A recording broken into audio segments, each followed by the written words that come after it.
So yeah, I wanted to kind of give a quick update on some of the tools that we're developing as part of the CEITS group here at the University of Georgia.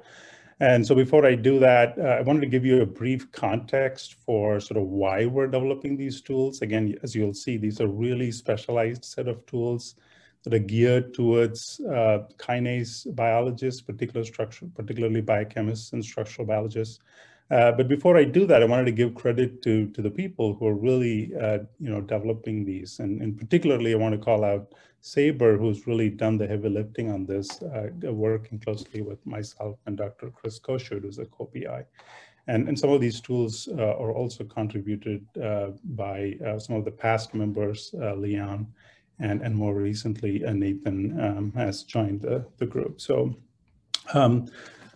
let me give a quick, a rationale. And as you've seen already with all the different demos, there's so many different tools that you can use to explore dark proteins and dark kinases. So why do you really need yet another tool, right? So the premise here is slightly different, as you will see. Here, we're really trying to tap into the massive amounts of evolutionary data and the structural data now emerging on these proteins to really advance our understanding of the understudied members. And so for those of you working on kinases, you've probably seen this phylogenetic tree that really captures the relationships connecting the understudied kinases, which are shown in darker branches, and their evolutionary relationships with these other well-studied members. So, and our working premise for developing these tools is that, really integrative mining of this whole family, which includes both the understudied members and the well-studied members, is really critical for formulating and testing and advancing our understanding of how these understudied members may have evolutionarily diverged or functionally specialized in specific signaling pathways or in specific cellular context. And so with that premise, we thought that one should be able to do this integrative analysis of the entire family to be able to kind of ask some unique questions. And can you please unmute yourself or mute yourself? Yeah. Okay.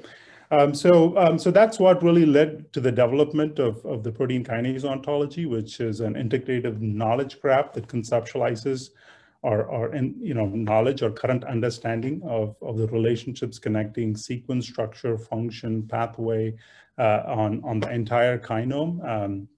And so this knowledge graph really captures the relationships and the concepts pretty much in a way that kinase researchers think about these proteins. For example, if you're really talking about a mutation, you really want to know where that mutation is located in the context of a structure. What structural motifs are the mutation located in? What sequence, is that mutation mapping to? What cancer sample is it emerging from? So as you can see here, the relationships and the concepts are really, developed, using that existing knowledge of a kinase researchers in mind. So it's really a tool developed by kinase researchers for kinase researchers. And the ones in green here are the new concepts or the classes that we've incorporated, with the idea of really incorporating the ligand data and more importantly, to analyze the small molecule inhibitors that are being developed for kinases in the context of sequences and structures. And so once you have an integrated knowledge graph like this, you can obviously use this for a variety of applications. You can use that for machine learning on knowledge graph, which, as some of you might know, is a really exciting and new area of really exploring unseen relationships in ontologies and knowledge graph. But I won't go into that today. So my presentation here today is just geared towards sort of bench biologists or users who may not have the informatic training for exploring ontologies.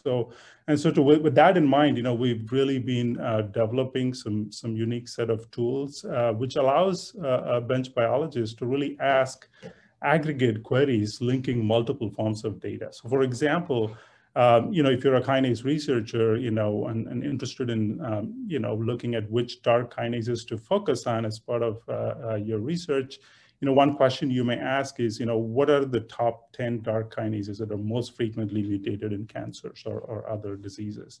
Or, which small molecule inhibitors, or ligands really interact with the gatekeeper residue in the kinase domain. And again, gatekeeper residue is a unique terminology or concept that's widely used in the kinase field, but and if you're a kinase researcher, you're probably familiar with that.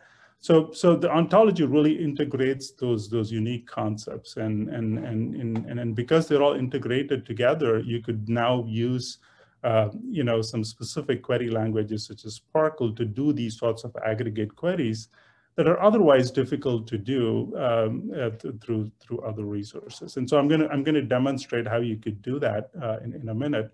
But you could also explore the ontology in a kinase-centric manner. So let me now switch back and kind of go to the ontology browser. So this is the sort of a front page view of the ontology browser, but let me just go back to a real demo and show you. So this is the front page or the landing page of the ontology browser, which you can access through this link. And as the landing page kind of shows you different options that you have for browsing the ontology, and I'm going to go quickly over some of these. But if you're a more advanced user and you want to download the ontology for other machine learning purposes, you can do that. There are different versions of the ontology. As and when the knowledge on kinases emerges, we update the ontology and we make it available. So you can use that. But for today, I'm going to just focus on just users who may just want to navigate or query the ontology in specific ways. So in particular, if you go to this query tab, we've really formulated a wide range of queries that allow users to really mine the ontology or query the ontology using the SPARQL query language. And of course, we realize that not everyone is familiar with the SPARQL query language. And for that reason, we've pre-written a variety of aggregate queries that allow you to really mine the data in unique ways. So for example, there are a variety of queries that are organized based on what they allow you to do. So if you're interested in queries that link mutations and they're mapping to specific structural motifs, there are a wide range of queries here that you could sort of read. It's written in plain text language, and you can read them and you can view them, and then you can sort of execute them. So for example, in this case, we're looking at all the missense mutations that map to the gatekeeper position in all the kinases, and you want to really look at them in the context of the protein kinase A, which is a canonical prototypic kinase that people use as a reference, as a frame of reference. Okay, so you can execute that, and then you get a result like this, which shows you the protein, which motif this mutation occurs in, what is the wild type residue at that position, what is the mutant type, and what cancer type the mutation occurs in. So. And then if you're interested in the dark kinases, there's a bunch of pre-written queries here. So for example, if you want the top 10 dark kinases that are mutated in cancers, you can click on that query. And of course, if you're familiar with SPARQL, you can go in and modify the query, but I'm assuming most users may not want to do that. And so here's a list of dark kinases that are most frequently mutated in cancers, and it's normalized by the protein length. So you'll see PAC5 is one of the most frequently mutated dark kinases in cancer. So again, this is some examples of how you may want to use the SPARQL query language as a way of sort of question answering system and sort of integrating the ontology for generating new hypotheses or gaining new insights into the relationships connecting disease mutations, sequences, structures, and other data sets. So now I want to really quickly show you how you could also query the ontology in a query-centric manner. And again, this is something that you could do with other resources as well. But there is a specific visualization tool that we've added that allows you to really navigate these sequence annotations in the context of structures. And I want to quickly highlight that. So So here I've just typed in PAC5, which is P21 activated kinase, and you have a variety of information related to PAC, which you can also, which are extracted from other curated resources such as UniProt and Reactome and Kinbase, which provide a classification.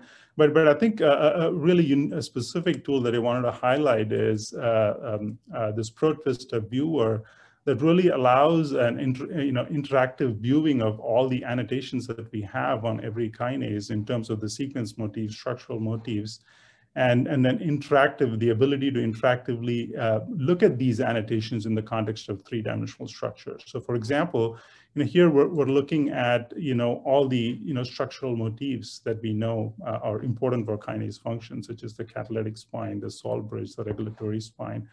And on top is sort of the AlphaFold model of P21 activated kinase that was recently determined through all the advances that have been made in structure prediction using deep learning methods. So we have now structural models of every kinase, which really makes these sorts of interactive mining really powerful.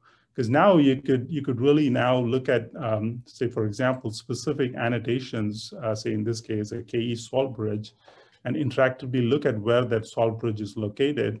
And then you can go interactively into the structure viewer and click on that annotation and look at all the contextual residues that provide additional insights into what might be going on with that salt bridge within this P21 activated kinases. And so, so again, that's just one example, but there are a variety of other annotations, which is where the ligand motifs are located, where the sequence motifs are located.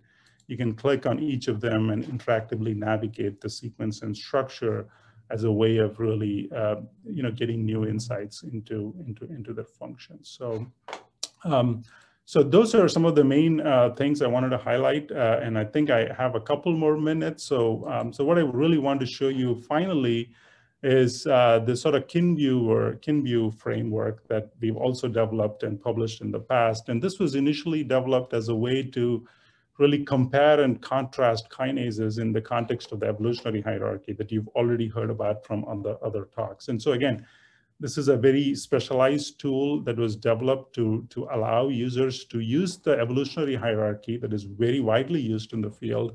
And so typically, if you're a kinase researcher, you want to be able to, really compare and contrast the evolutionary information encoded in sequences. And currently, if you're generating these alignments using different tools, you can get different sets of alignments and you can get inconsistent data if you're comparing different sets of alignments.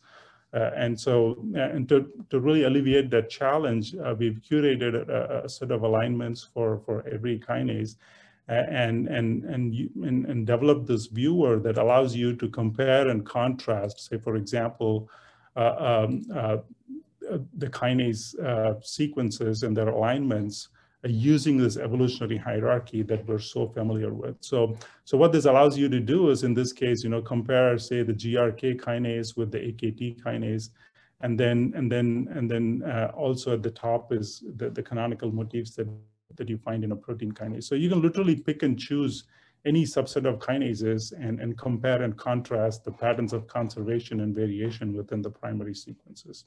And you could also overlay other forms of data like the proposed translational modifications and the mutant types, and you can really change the numbering because that's an issue that people run into because when you use different types of numbering, that can really confuse users in terms of what residue you're referring to. So you can really use a common frame of reference or use a different type of numbering based on your kinase of interest and really compare and contrast. And we and others have really used this sort of framework to really understand how specific motifs are conserved or variable across different kinases. And that really provides a framework for really formulating new testable hypotheses. So please, explore these tools. And if you have any questions, we'll be happy to answer them. So I want to kind of just stop right there